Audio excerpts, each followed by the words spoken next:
안녕하세요. 오늘 우리가 함께 이야기 나눠볼 주제는 어쩌면 우리 모두의 관심사일 결혼입니다. 우리는 왜 결혼을 할까요? 그냥 외로워서? 아니면 더 행복해지려고? 오늘 한 설교를 바탕으로 결혼의 진짜 의미, 그러니까 평생을 함께할 지속적인 동반자 관계는 어떻게 만들어지는 건지 그 깊은 이야기를 한번 파헤쳐 보겠습니다. 오늘 우리가 함께 걸어갈 여정은 이렇습니다. 먼저, 아니, 도대체 결혼을 왜 하는 걸까? 이 근본적인 질문부터 시작해 볼 거고요. 그리고 우리가 흔히 결혼의 조건으로 생각하는 것들이 사실은 얼마나 쉽게 흔들릴 수 있는지 살펴볼 겁니다.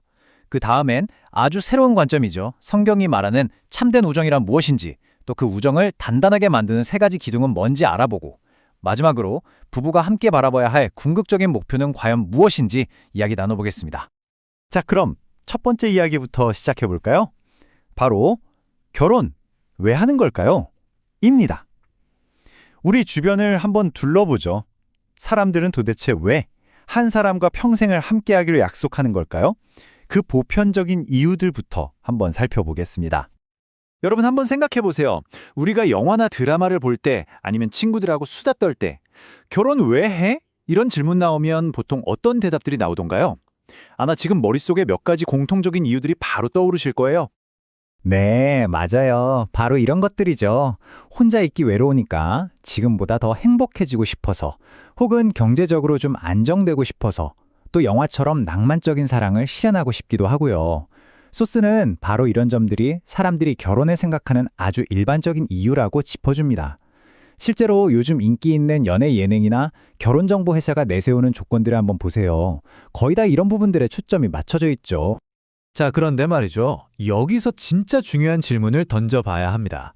과연 이런 이유들이 한 사람과 평생을 함께하는 그 긴 여정을 튼튼하게 받쳐줄 수 있을까요? 이 설교는 바로 이 지점에 아주 날카로운 의문을 제기합니다. 이 비유가 정말 와닿지 않나요? 설교에서는 우리가 흔히 중요하게 생각하는 이런 조건들 위에 결혼 생활을 세우는 건 마치 모래 위에 집을 짓는 것과 똑같다고 말합니다. 왜 그럴까요? 너무나 당연하게도 외모는 시간이 지나면 변하고요. 사회적 지위나 돈은 어느 날 갑자기 사라질 수도 있죠. 그리고 한때 불타올랐던 그 낭만적인 감정 역시 언제든 식거나 변할 수 있으니까요. 한마디로 너무 불안정하다는 겁니다. 사회적 지위가 얼마나 변하기 쉬운 건지 보여주는 아주 생생한 예가 하나 있습니다. 지금은 전 세계가 주목하는 인물이죠. 엔비디아의 젠슨 황. 하지만 그가 90년대에 한국에 왔을 때는요. 아무도 알아주지 않는 그냥 평범한 중소기업 대표였대요. 만약에 그의 아내가 당시의 사회적 지위, 그 조건만 보고 그를 판단했다면 어땠을까요? 자, 그런데 이와는 정반대의 이야기도 있습니다. 바로 류승환 감독의 이야기인데요. 그는 이렇게 말하죠. 아내는 내가 잘나기 전 아무도 나를 알아주지 않을 때부터 나를 믿어준 유일한 사람이었다고요. 그래서 나는 의리를 지킨다고요. 이건 외적인 조건이 아니라 사람 그 자체에 대한 믿음과 신뢰가 얼마나 강력한 기반이 될 수 있는지를 정말 잘 보여주는 대목입니다. 자, 그럼 모래성이 아니라 정말 단단한 반석 위에 결혼을 세우려면 그 기초는 뭐가 되어야 할까요? 이 설교는 그 해답을 아주 의외의 곳에서, 바로 성경의 첫 페이지에서 찾고 있습니다. 그러니까 이 관점에서 보면 배우자라는 건 그냥 내가 외로워서 찾는 존재, 그 이상이라는 거죠. 오히려 세상이 시작될 때부터 이미 계획된 아주 적극적이고 필수적인 관계라는 거예요.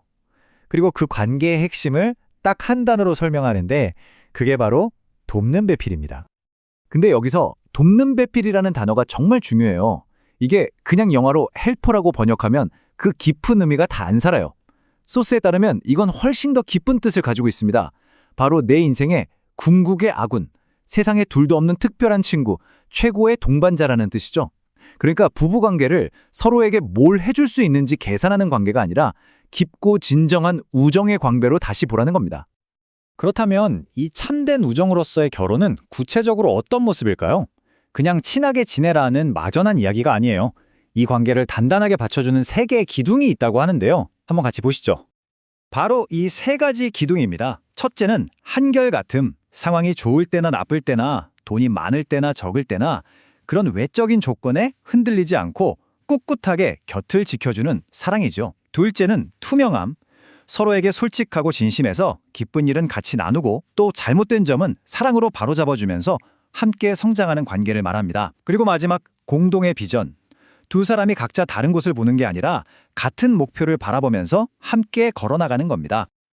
자, 이제 정말 마지막 질문. 어쩌면 가장 깊은 질문에 다다랐습니다. 이 공동의 비전이라는 게 그래서 결국 어딜 향해야 하는 걸까요? 두 사람이 함께 바라봐야 할 그 최종 목적지는 과연 뭘까요? 이 표를 보시면 그 차이가 확 느껴지실 거예요. 왼쪽에 보세요. 우리가 보통 결혼하면 꿈꾸는 목표들이죠? 좋은 집 사고, 아이들 잘 키우고, 편안한 노후를 보내는 것. 물론 이것도 중요하죠. 하지만 소스는 이게 최종 목적지가 될 순 없다고 딱 잘라 말합니다. 진짜 목표, 더 높은 목표는 바로 오른쪽에 있는 거룩함을 향한 공동의 여정이라는 거죠. 거룩함을 향한 여정이라니 좀 어렵게 들리시나요? 근데 이걸 쉽게 풀면 이런 거예요. 우리 부부가 서로에게 최고의 친구가 되어서 서로가 어제보다 더 나은 사람, 더 온전한 사람이 되도록 도와주는 것. 마치 성경 구절처럼 서로의 부족한 점이나 약점에 감싸주고 씻어주면서 함께 성숙해가는 과정. 바로 이게 궁극적인 목표라는 겁니다. 그리고 이 공동의 목표를 향해 가려면 우리 삶의 우선순위를 다시 한번 점검해 봐야 합니다.